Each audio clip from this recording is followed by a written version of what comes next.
Hello po, magandang hapon po sa inyong lahat. Ngayon po ay nandito naman tayo sa ating munting halamanan at ako po ay magtatanim ng talong. Si Bossing muna po ay iigib ng aming pandilig. O Bossing, medyo malayo po ang igiban. At dun po sa may daan pabalik po sa amin. Kaya si Bossing po yung magmumotor.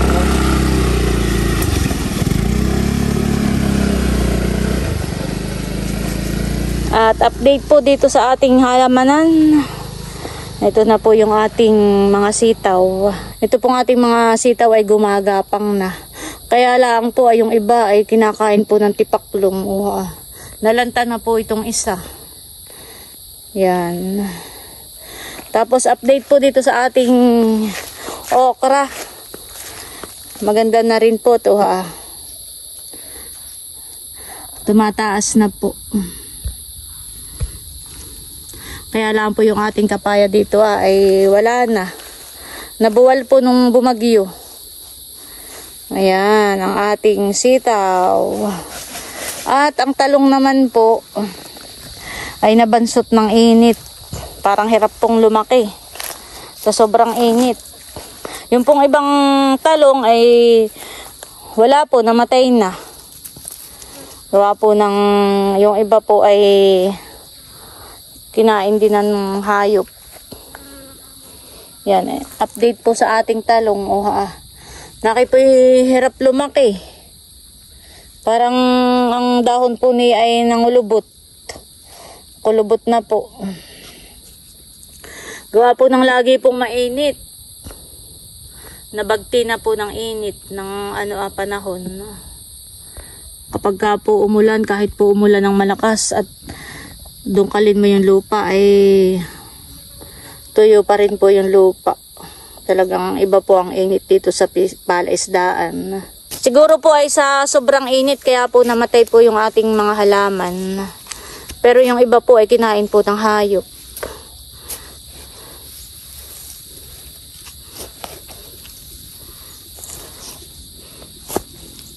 Sana naman po ay mabuhay na po ito. Huwag nang kainin ng hayop. Mabubuhay kayo ha.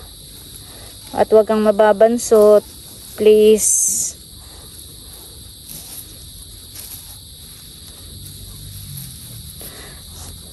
Iba po ang init dito sa palaisdaan. Grabe. Yung singaw na lang po na yung lupa. Ay iba po. Gawa po siguro ng alat. Yan, mamaya ko po diligan pagdating po ni Bossing. Ito pong isang talong ay natuyo na. Grabe, sa sobrang init po, ganito po ang nangyari. Natutuyo. Bayan na po si Bossing at dumating na. Sayang. At siya po ay magpapakain naman ng kuwan ng mga alimango.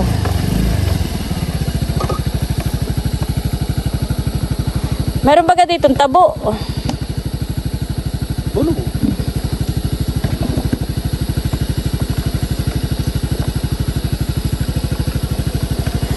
Magpapakain muna po si Bossing ng mga alimango. Itong mga nabakante po na tinaniman natin dati ay tataniman ko lang po uli. At pagkatapos po ay magdidilig na po ako.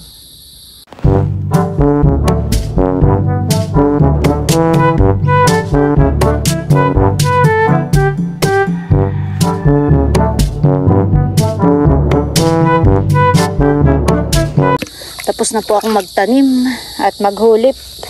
Ako po naman ngayon ay magdidilig. Unahin ko na pong diligan ito pong tinaniman po natin. Itong ating itinanim. Mabubuhay ka ha. Grabe po, uhaw na uhaw ang lupa. Maghapong init. Didiligin ko nga muna po pala ay itong talong na nalanta na. Baka makaka-recover pa. Mabuhay ka ha. Huwag kang bibitaw.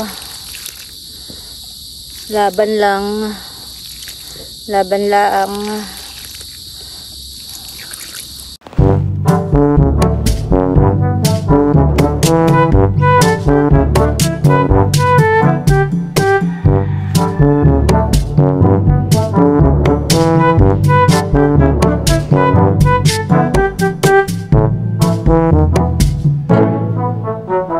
Yan, at tapos na po tayo magdilig ng mga talong. Ito naman pong mga sitaw ang ating pong didilig din. Tatanin na pati.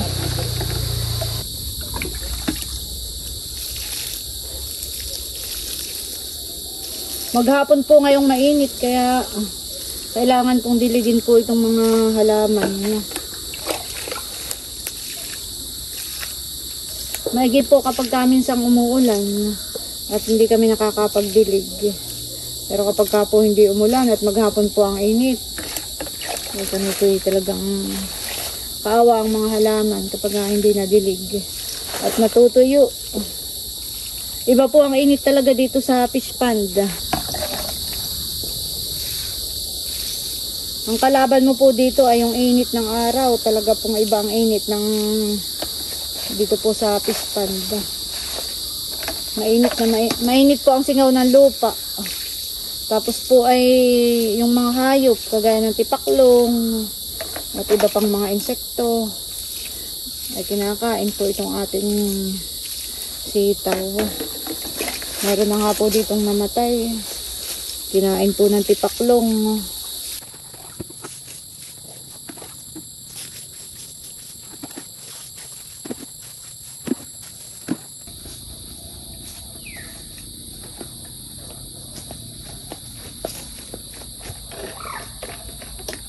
Isang timba na po ito, kailangan kong tipirin ng tubig.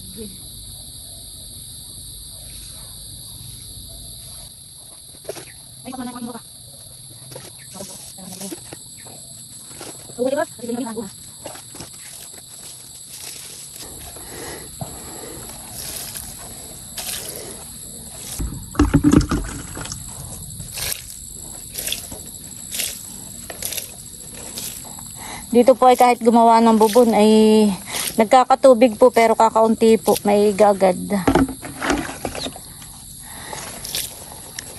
Kaya kami po ay nakikiigib na lang po dun sa may pananinong budoy. Yan po, at bali tapos na po tayong magtanim na yung ilang pirasong puno ng talong. Tapos po ay nakapagdilig na rin po ako. Ay ako po ay pupunta muna dun sa kubo at si bossing nga po ay nadoon. Siya po ay magpapakain ng mga alimango at siya daw po ay magpapain na rin. Magpapain po ng bubo para makahuli po ng alimango. Ako po ay pinagpawis. Init. Grabe, hapon na po ngayon, baka nga yung mga alas 5 na ay mainit pa rin po ang alingahit.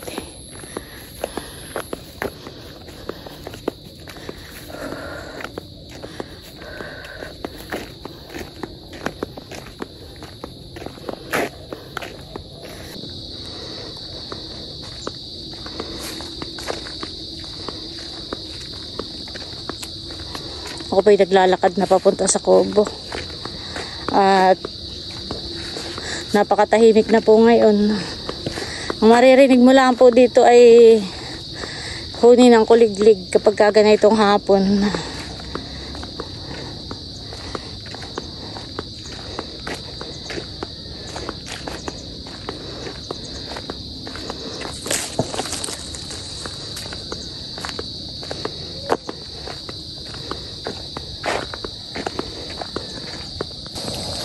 Diyan po si bossing, nagpapakain na po.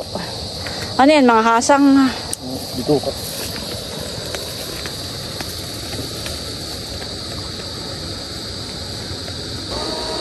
Ngayon po pala ay high tide. Nalalim pa po ang tubig. Uy, may isdang malaki.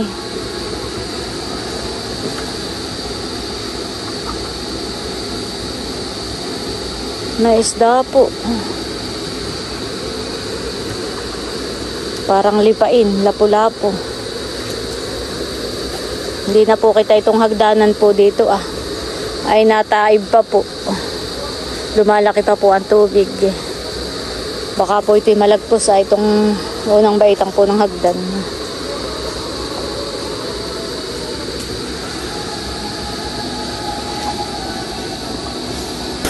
Pumapasok po ang tubig dito po sa Prinsa.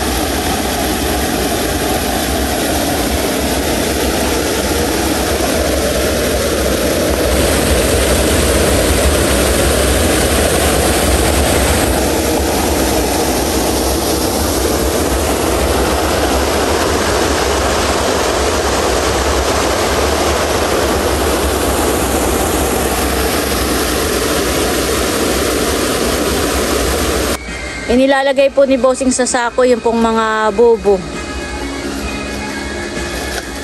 Saan ka magpapain na yan? Doon sa dulo? Bubo. Grabe ni high tide. Uha po nagkakatubig po dito umaapaw. Saan mo yan nahuli, Bossing? Doon nasabang huli ko si Bossing ng alimang may piga. Wow.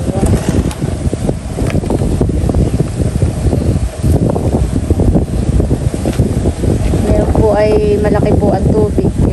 Ay pumapasok po sa pispan po namin. Galing po sa ilog. Nakahuli po ulit si Bossing. Bali yan po ay pangalawang alimango na nasirok po ni Bossing. Talagang sumasabang po ang mga alimango kapag ka po pumapasok po ang tubig galing sa ilog.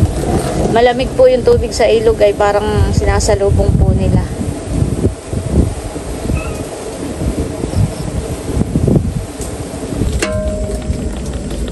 Ito na po yung dalawang alimango na nahuli po ni Bossing. Ayan, parehas na pong may gapos. Para hindi na po sila magsipitan. Yan at bali si Bossing po'y nagdikit po ng apoy. Nagduduob po kami dito para po yung ibang mga hayop ay umalis.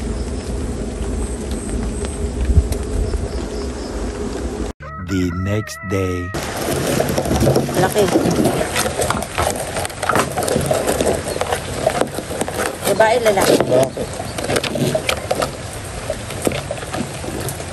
Allowance na naman ito.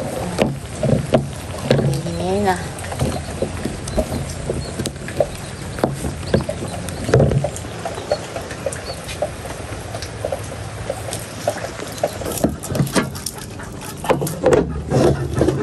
Ilan yung nahuli mo kagabi sa pasabang? 3. Okay na.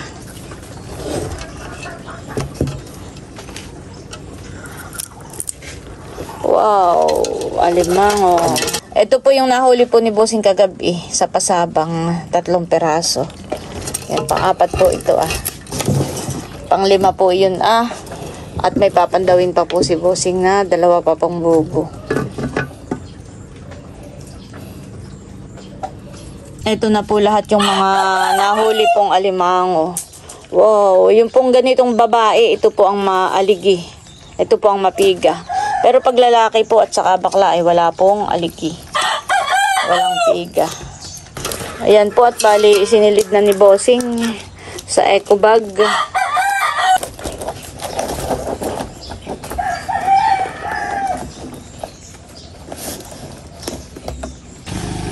Yan na po si Bossing. Si Bossing po pag napadaan dito hindi pwedeng hindi mamumulot ng pilaway.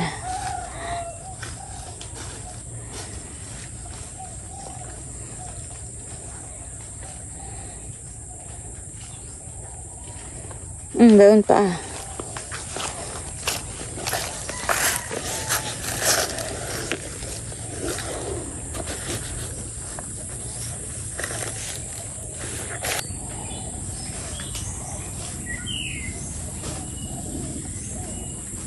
Madami po si Bossing na pulot.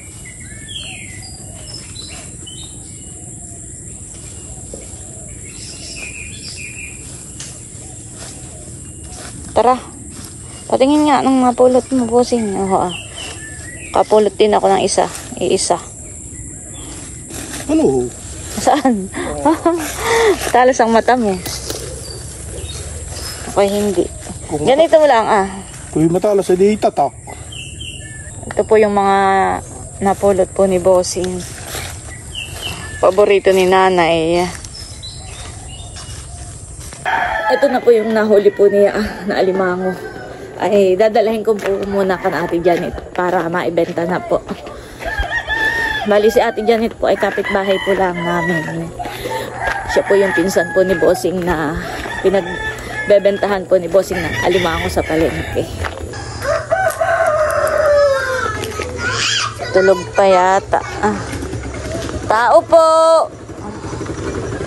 Ate Janet! Ate Janet!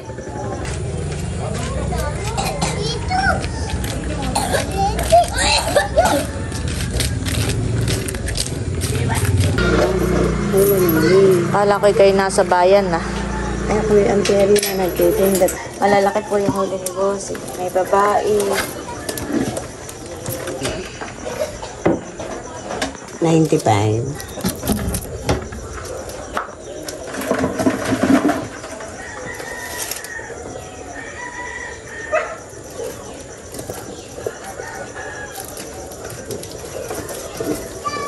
Magkakaiba po ang presyo na yun. Kaya isa-isa ni Ate Janet tinitimba. Sir Naguhi.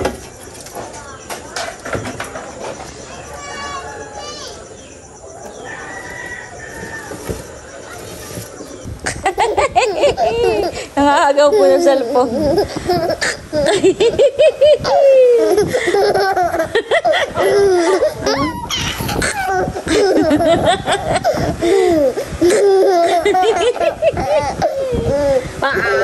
Ang utog naman.